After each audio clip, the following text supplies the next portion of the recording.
Dear friends, బద్ధ పద్మాసనం తర్వాత ఎందుకంటే దీని కంటిన్యూషన్ మనం ఏదైతే పద్మాసనం వేసి కూర్చుంటామో తిరిగి ఈ బద్ధ పద్మాసనంలో ఉన్నటువంటి సగం ఆసనం మనకు యోగముద్రాసనానికి చాలా దగ్గరగా ఉంటుంది. ఎందుకంటే యోగముద్రాసనం అంటే ఏంటంటే ఈ మన వెనుక నుంచి ఈ వెన్నుపూస కండరాలు అంటే ఈగిపూసలు మనకు చాలా క్లియర్గా, తర్వాత ఏంటంటే మనకు ఏవైతే పెయిన్స్ ఉంటాయో అందరికీ క్లియర్ అవుతుంది. సో దానితో మన రక్త ప్రసరణ అనేది మంచి హుషారుగా అవుతుంది.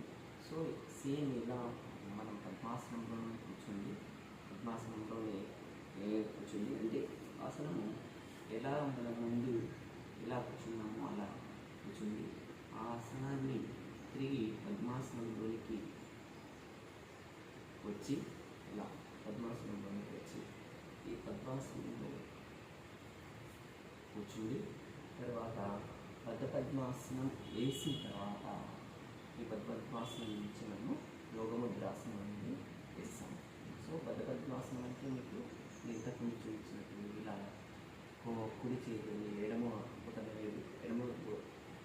బొటనవేలుతోని కుడి బొటనవేలు ఇలా